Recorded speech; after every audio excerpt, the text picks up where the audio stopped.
Now, that leads on to the question that we always ask all of our guests on the show.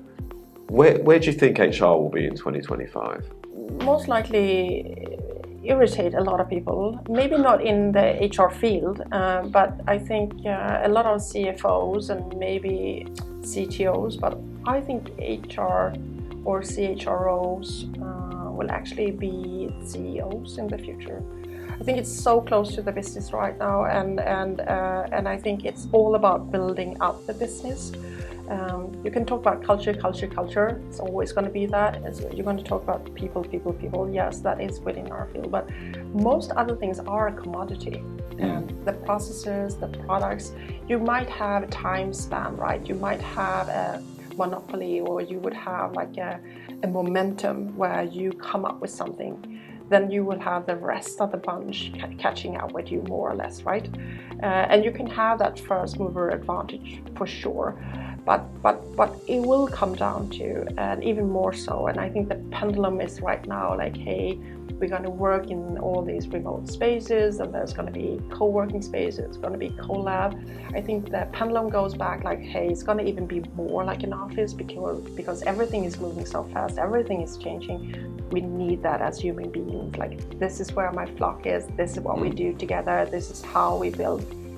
So by having those traits of how do you make people not work harder but smarter, how do you actually create a team, what is leadership skills today and tomorrow, what does success looks like, and how do you build out a really successful team by not going, hey, let's go Ivy League and put these two.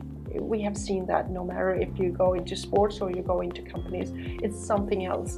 And I think that will be a trait that we will see more and more CEOs or the people leading the company. So I think it's going to be even more strategic. I think it's going to move into that space.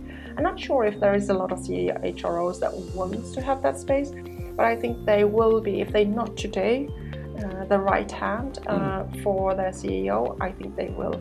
So I think it's going to be more of what we have seen the last 2 years to 2025, and it's going to be even more important for the business development and the growth of individuals, but also the business itself. In this series, we will be speaking to a range of senior leaders who are pushing a data-driven and digital HR agenda.